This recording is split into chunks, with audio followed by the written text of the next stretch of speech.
Hello, I'm Amy. And I'm Clare Connolly. And welcome to How to Watch Movies Like a Writer. Today we're going to be discussing that iconic romantic comedy. It's almost 20 odd years old now, and Bridget Jones's Diary. It was first a book written by Helen Fielding that sort of spawned the beginning of chick lit and all the books that came thereafter, and then was made into an amazing movie written by, I've just discovered, Richard Curtis. Claire and I both watched it again. I've watched it at least 20 times in the past. I watched it 5 times at the movies when it first came out. Claire, what do you think of Bridget Jones's Diary? So I'm not as much of a fan as you, only because I love the movie on the whole, but it is a movie that I spend a lot of it watching like this with my eyes covered by my hands because I can't stand embarrassment. And I think it's a testament to the success of the characterization in this movie that you feel so bonded to Bridget from the very first scene that it's awful and excruciating when she embarrasses herself. So that makes it such a hard watch for me, but it's worth it. It's just warm, fuzzy. I love so much about it. Yes, she's a real verbal kind of klutz, isn't she? For want of a better word, I'm sure there's a better word for it. It's, and yeah, you do feel for it. She set up right from the beginning as this sort of, hopeless sort of singleton, right? Like that everybody else sees that as an affliction, including herself. And I think lots of ways it hasn't really stood the test of time. Like a lot of movies don't, right? There's lots of stuff that's cringy. There's a lot of workplace stuff now you just go, oh. the tarts and Vickers party, there's a lot of that kind of stuff that you just go, oh yeah, I'm not quite sure that kind of stands the test of time. But I'm still prepared to overlook it as, just part of the sort of the time it was written and the time the book was written as well. I think there was like 10 or odd years difference between when the book was written and when the movie was made as well. But I guess that makes it, I kind of think, I know it's cringy, I know you want to cringe, but I think that also is kind of what makes it lovable as well as a character, don't you think? Oh, absolutely. It's just hard to watch. It's those, the Kafka introducing Kafka's motorbike, and then she sees Salman Rushdie in the audience, and she has to say, one of the best books of, or maybe the top 50 books, Lord Archer, just stop talking. And because it's only in situations, with her friends, she's very comfortable, and so you don't see any of that. It's just these awkward positions that she's put in where her mouth just runs away from her. Yeah, she's a classic Bridget. That's as I keep saying that, that's for sure. What did you like the opening of the movie? Loved the opening, great way, because again, it builds sympathy with Bridget straight away that, her sort of starting her year off like this and then going to her parents' house and just even seeing her wearing the carpet dress that her mum's laid out for her just shows what a warm-hearted person she is. Yeah. Instead of saying, I'm not wearing that, don't be ridiculous, she does kind of go along with it. And I think that's just part of her constantly being battered down by the fact that, she's still single at whatever she's 30, so there must be something wrong with her. So I think she's like kind of weighed down a bit by those, which makes her more malleable, I think, and more suggestible to all those little digs. The first thing her mother says pretty much as she walks through the door is, Mark Darcy's here, go get dressed, you can't look like that, and everybody at that party saying, oh, still single, how's your love life, Bridge, all that kind of thing. It's this constant sort of messaging to her that she's not enough as herself, and she takes it on as well. Really feel that she wants, which is, of course, something that, many people in the world want. They want to find that one person. They want to be in love and have one true partner in life. And I think you really get that from her. You really get her loneliness, from that first sort of scene onwards. Yeah, and how you're right. It's actually really bullying how everybody is with her. That this being single is such a character flaw that has to be remedied.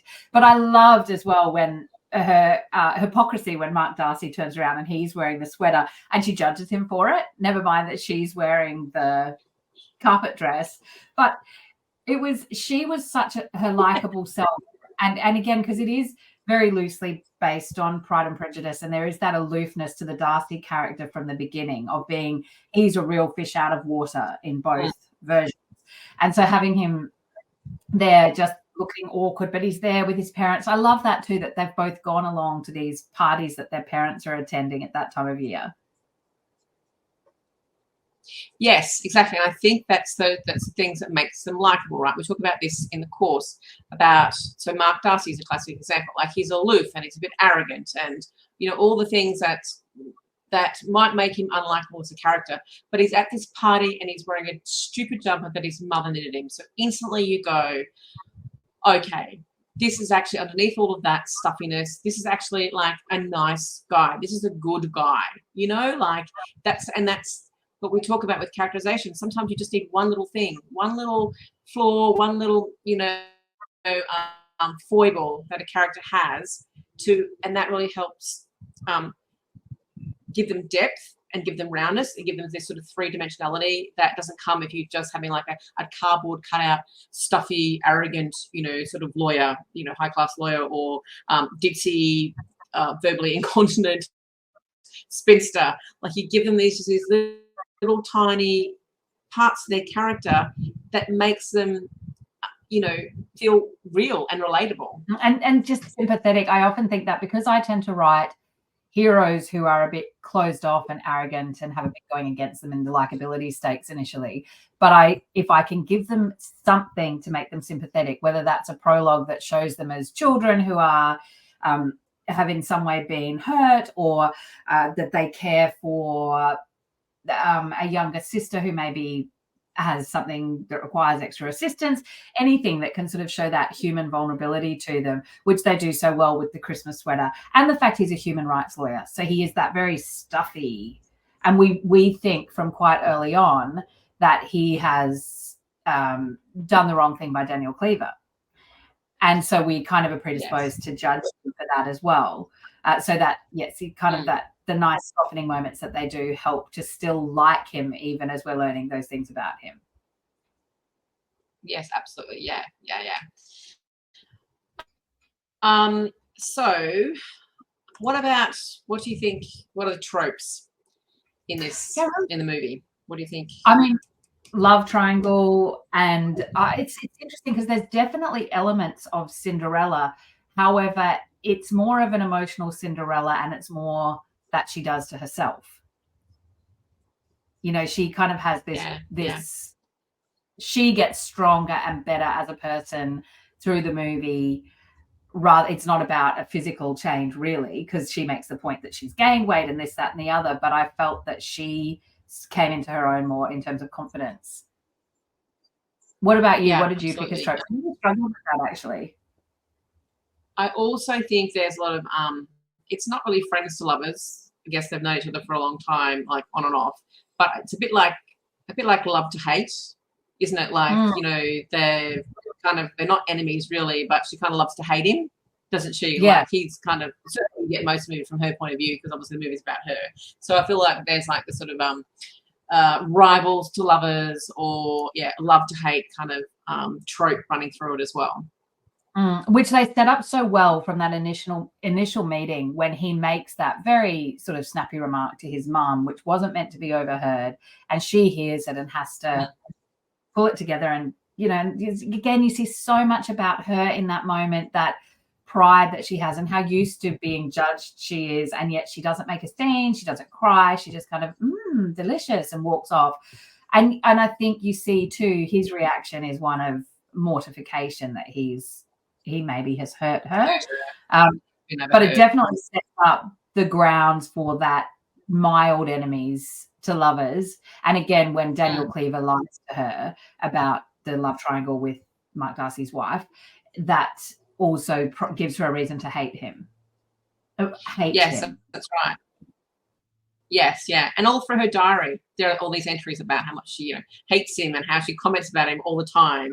You kind of get the impression of that she just, like, you know, she's just in a diary, she's loving to hate him. Like, he's kind of the, like, you know, enemy number one, even though she's attracted to him, you know. So I think she knows she's attracted to him and doesn't understand why she's attracted to him, because he's was horrible that day, you know, what he said to his mother. And so I think that loving to hate him is her way of sort of trying to cancel out those weird fluttery feelings she gets when she sees him.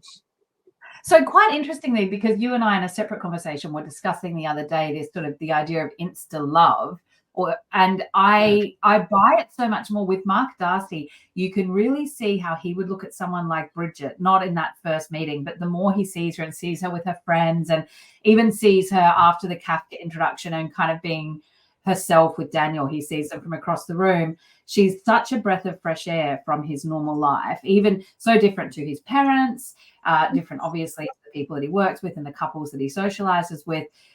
I found that so plausible that he would just almost be a bit in awe of someone like her, even though she's quite chaotic.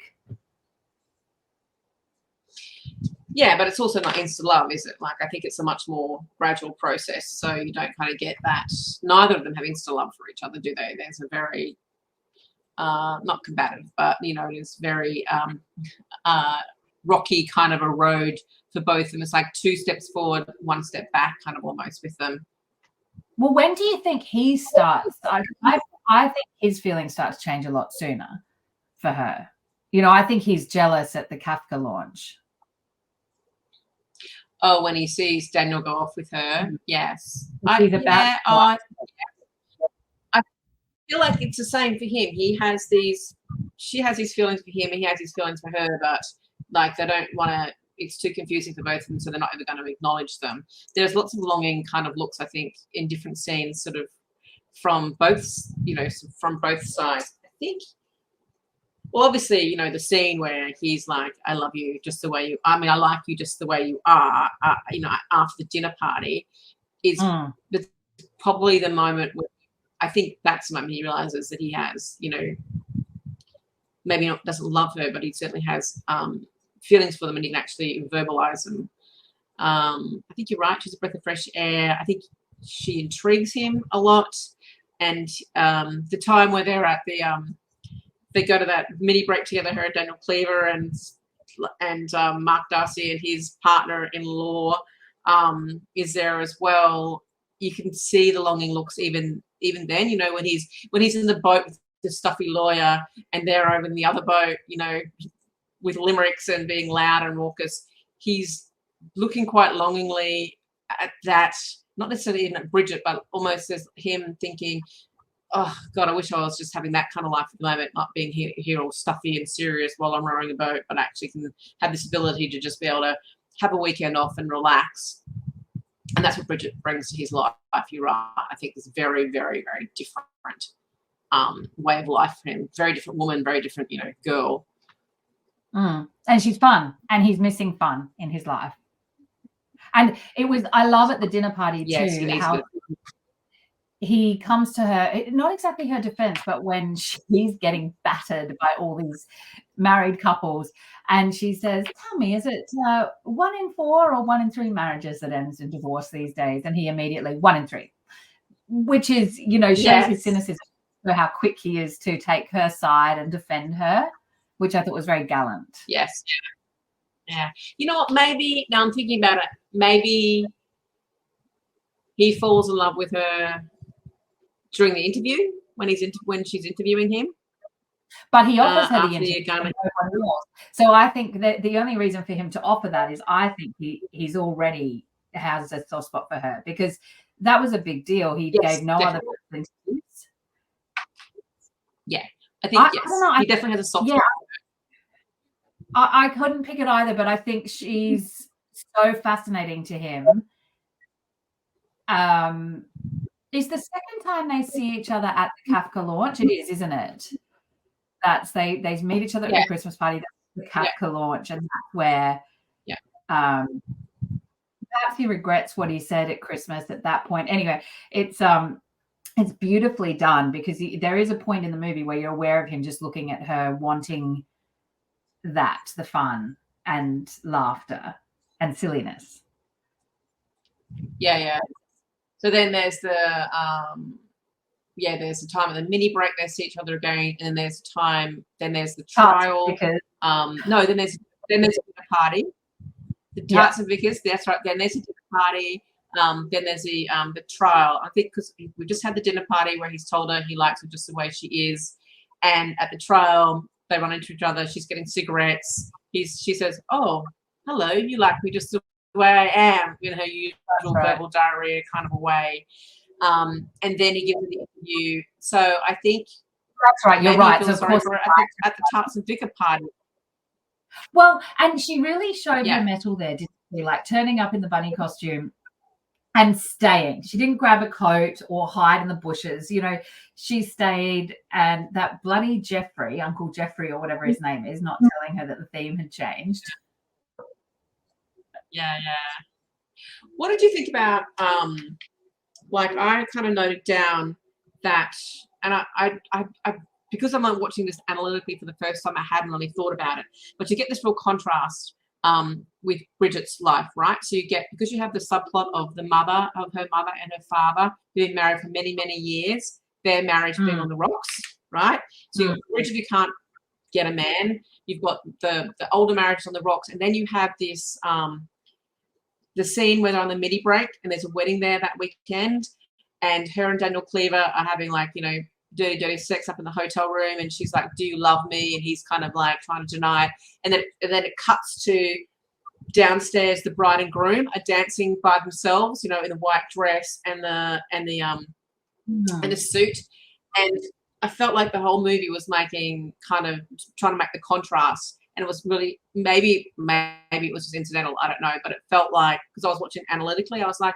oh, that's interesting. We've got these kind of different stages of relationships and marriages to all kind of throw light on the fact where Bridget is in her kind of, you know, relationship sort of path in life.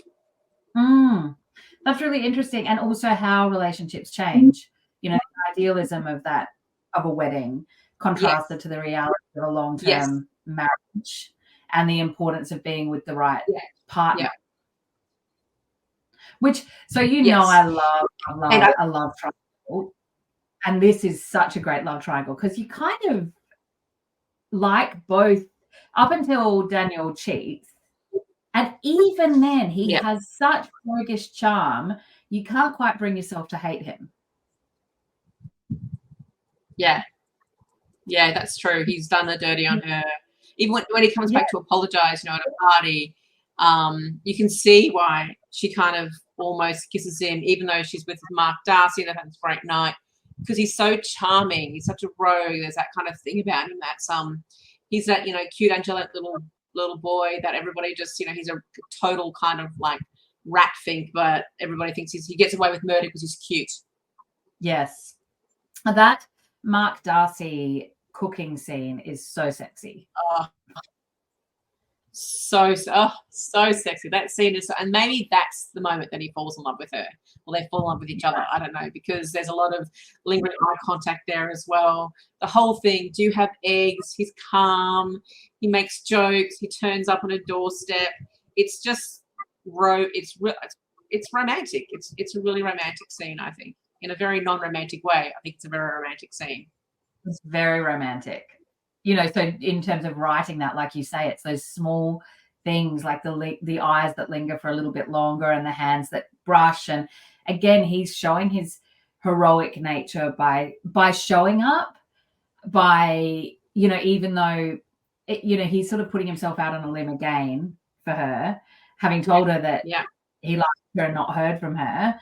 And stepping into the breach and doing the cooking and sitting with her friends, that would be quite an intimidating experience because they're very much outside of his normal world.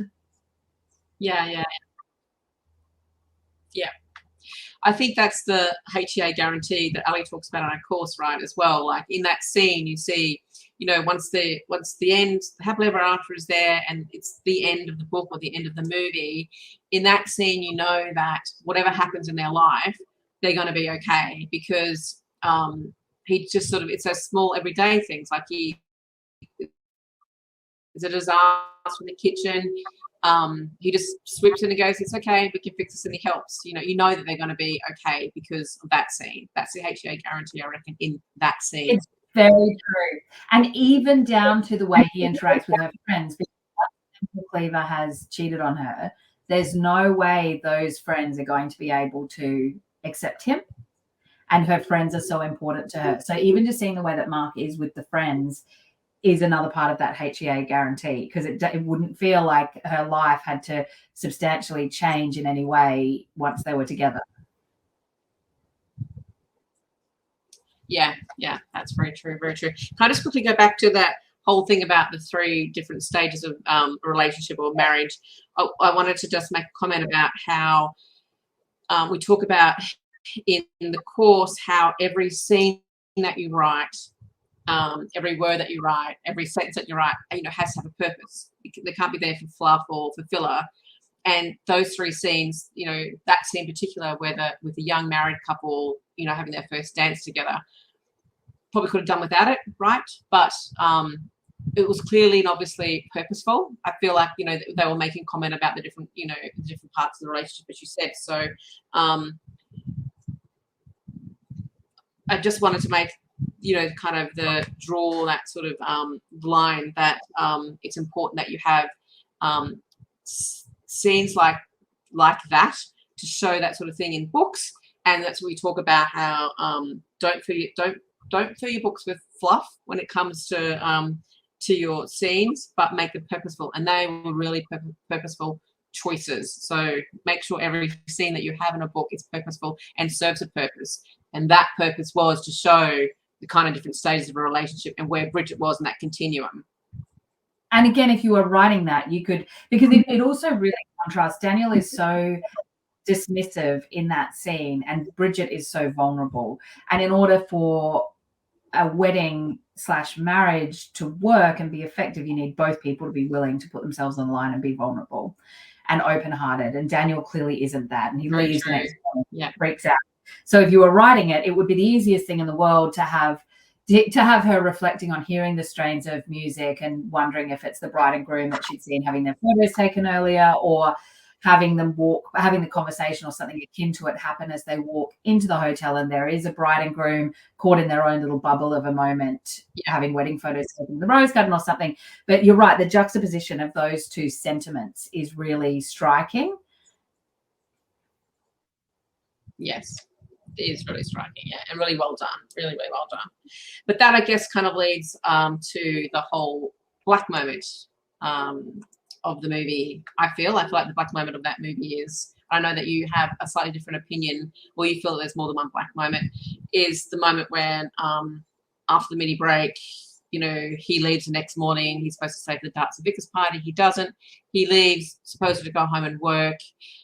She calls him at the end and realizes that, this woman from New York, he's obviously been sleeping with her all day because she's naked there in the bathroom. And to add insult to injury, she says, "I thought you said she was skinny." And did you just, can I just as a side note say, did you just watch this movie? She is skinny. Whenever they talk about in her weight, I'm like, you're tiny. I know. Well, but she calls her the American stick insect, doesn't she, Bridget? Because that woman is like super, super, super, ridiculously skinny. But just the horrible arrogance of that woman sitting there with whatever's menu kind of covering her nudity, saying, "I thought you said she was skinny." That was just like, I could feel Bridget's absolute. It's like she'd been stabbed through the knife, with the heart. And then, of course, the scene where she kind of goes into a spiral afterwards and she's drinking and, to Shaka Khan and all that kind of thing. I feel like that was a black moment of the movie in that relationship, the one with Daniel. But I think we kind of discussed before that you feel like there's a couple of black moments. Yeah, because I definitely feel, and again, because this is very loosely based on Pride and Prejudice, and it also has a couple of, it's structurally, it's not a super linear shape. It does have a few black moments too.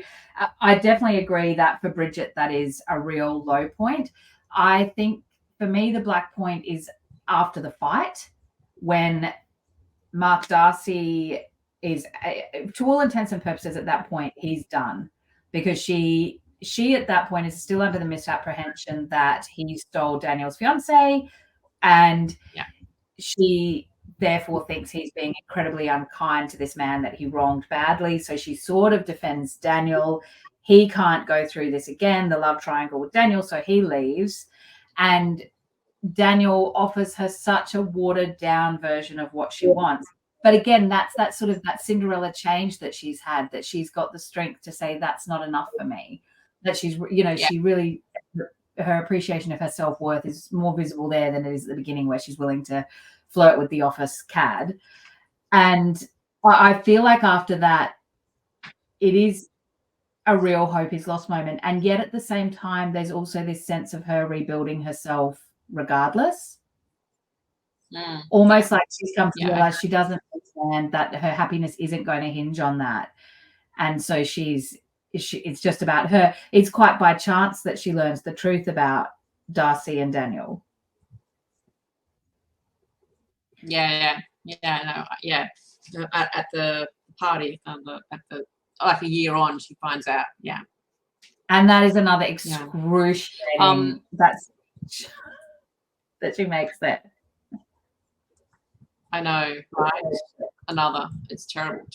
But that talk about the fight scene, to me, we talk about in the course about the Hollywood moment, right? And I feel like that's kind of, you think about that movie, one of the Hollywood moments is that fight scene. It's just a fantastic scene, like two English toffs essentially fighting in that ridiculous manner, crashing through the Greek restaurant window, everybody being involved on each side, the Greek waiters all taking bets on one side, and it's just, it's a fabulous, funny, but emotionally intense kind of scene. They're really, like, as much as two top English guys can go for it, they're really, beating each other out over like 20 years of, grief and built up, anger and anger. Yeah, and I love as well, even in that, coming back to characterization, because this movie does characters so well, and that you see the way that even in the middle of the fight, they're kind of, I'm so sorry, but no, I'll pay. And then they kind of pause to sing the happy birthday, and then they carry on the fight. It shows that they're both good guys. I mean, Daniel Cleaver is obviously a real cad and less of a good guy, but he's not some awful, menacing, out to hurt you bastard, out and out bastard. He's just selfish and makes poor choices. And you can't help but still somewhat like him, even when you know everything about him. Which is why they obviously were able to keep going throughout all the book/movies that follow. Yeah, absolutely. Yeah, all the characters are great in that movie. The mother's amazing. The father, her father. You get less of his mother and father. Her mother and father are great. The actor, like those two actors, are amazing. But they're such beautifully well fleshed out kind of characters as well. All the friends. I don't think you see as much of the friends in the movie as you get obviously in the book. But you get enough of a sense of them to know what they're all individually like, and that they're Team Bridget. They're Team Bridget all the way. So whatever their foibles are, you know she has a team. You know that she has emotional support behind her, which is what you want, because we love Bridget, right? Right, and again, something else that we've talked about in previous episodes is how the people that our main characters interact with are a reflection of the character's worth. So the fact that at her workplace, when Daniel's cheated on her and Bridget goes to quit and he's wanting her to stay, that is it Una, the woman who she works for, who's ever so Petunia, who's ever so slightly superior and therefore thinks she's her boss, says, if you give 1 inch, I'll fire your skinny little ass, or whatever it is. It shows that she has people's respect, that she works with, her friends. It shows what a great quality character she is. Yeah. And just sort of thinking back again about romantic scenes, we're talking about the dinner being a romantic scene.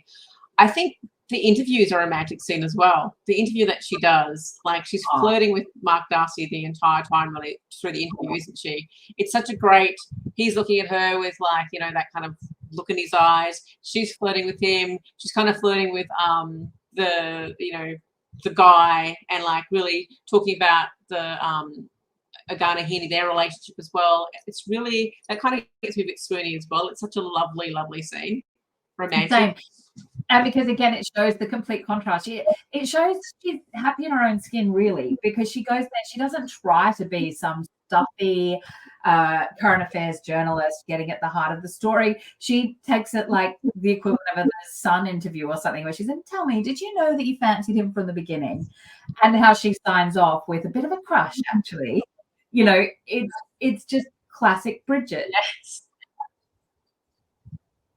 But it is, and that's such a great. That line is great because that he's sort of her savior in that scene, because she's like, "I'm going to get fired," and he does the one thing necessary to make sure she doesn't get fired. So he shows how he feels about her. He doesn't just tell her; he shows her. Yeah, and he knows. Yeah, right. He knows what that means to her as well. Like, he wants to help her out in that moment, and so you can see that as well. I like that they didn't give any interviews, because I defended him. I told them not to give any interviews, and even that's like so alpha. Like, that's the moment where you just go, "Woof!" That's him being a lawyer, and it was really quite sexy. But that line, where she says, "Let's face it, a bit of a crush now." Actually, I love that line because it's so ambiguous, right? You know, she's ostensibly talking about possibly having a crush on, you know, on the Agana Heaney couple, because they're cute and, you know, they obviously love each other. So is she talking about that, or is she talking about Mark Darcy? I mean, clearly she's talking about Mark Darcy, but I love the ambiguity of that line as well. Yeah. And you can see how it's just enough of an opening for him to think, which I guess go to leads us. Yeah. I guess it leads us to dialogue. Such great dialogue in this movie, and I guess now that I know Richard Curtis wrote it, and obviously the book's they're full of great dialogue as well. That line is, "Let's face it, a crush now." Actually, that's a great line. There's obviously I like you just the way I like you just as you are line, which is like completely swoon worthy. That's, you know, perfect. There's lots of little comedic kind of, you know, bits throughout, but of course, to me, the line of the movie that I love the most is when they're kissing and she pulls away and says, "Hang on, nice boys don't kiss like that," and he says, "Yes, they fucking do." That is like, I watch the movie every time for that line. It is so swoony. It's that whole scene is everything. Yeah. It is just the way they are in that moment. It is just so good. I mean, it's a great classic Hollywood moment with the snow and just everything about it. Yeah, it's like the running through the airport scene that you see in so many like Hollywood movies, right? When they're trying to race to get somewhere at the airport. It's like that, but on a snowy street, you know, in London. It is. She's got nothing on, and the snow's falling, and everyone's watching them, and it's a great ending, a fantastic ending. Yeah, it really is. And one of the most memorable moments of the film. I mean, that line just completely always gets me kind of here. Yes, they fucking do. Right. It's such a good line. It really is. It's just perfect, because they've contrasted him with Mark Darcy all the way along, where you've got sort of good and bad. And then to just see that there's that complexity to him as well, and it's just really hot. Yeah, it's really hot. Really, really hot. I think we might be, where are we at? Any other dialogue that kind of particularly you want to underline at all? It's all so good. It's all just so good, the dialogue. It's all great dialogue, and it shows the importance of dialogue building character. I love how when she's at dinner with Daniel after the Kafka launch, and she's trying to be, you know, erudite and talk about politics, and he kind of goes, "Oh, who gives a shit, Jones?" You know, and sort of brings it down a notch. You know, the dialogue is used very effectively to do so much contrasting. The way that Mark Darcy speaks is quite staid, but then you really see him warming up, and relaxing, and that shows, obviously that's reflective of his relationship with Bridget and how he is letting go a bit. Yeah, I can't. There are so many standout lines that it's almost impossible. I mean, so many, like even with the parents, and it's just a lot of brilliant. It's brilliant writing. Yeah, it's brilliant writing. Have you read the book as well? So long ago, I can't. Yeah. I remember loving it. Yeah, a long time ago. Yeah. And the next book, which is named, is it Edge of Reason? I think, I can't remember what it's called now. And then the third book, I think I prefer the third book to the second book. And I certainly, the other movies didn't quite live up to the first movie. I don't know if you've seen movie 2 and movie 3. I have. I remember you and I were movie 1, the first original Bridget. The original was great. I reckon you and I had very different thoughts on movie 3. I feel like you liked that a lot more than I did. No, it was better than 2, I felt, but it still had issues with movie 3. The only thing I really liked about the second movie was how they repeated the fight scene. I thought that was really great. That was really, I really liked that part in the second movie, but the third one I was a bit about as well. Definitely the OG is the better movie. I'm pretty sure, I don't know, I want to imagine Richard Curtis didn't write 2 or 3. I'll have to go and look it up, but yeah. There's such a lesson there about series and what you do to the beloved characters, because readers own your characters once they're out there, and they have such attachment to them that it's such a pressure to look after them. Yeah, exactly. And it's hard to do. It's not often done. You can't please all the people all the time. You're right, when they have their own ideas and their own attachments to a character. Yeah. It's very difficult. Yeah. Okay. Well, I think that's we're probably done with this now. Great movie. If you haven't watched it, you should definitely go and watch it. Have a look at it. Maybe watch it once for enjoyment, and then a second time to really look at the way they build character. They use dialogue to really differentiate between characters. The Hollywood moments, the great scenes, the ending, the very romantic sort of Hollywood moment ending. Yeah, it's well worth watching for analysis, don't you reckon, Claire? Oh, it absolutely is. And just enjoyment, analysis, it's a great movie.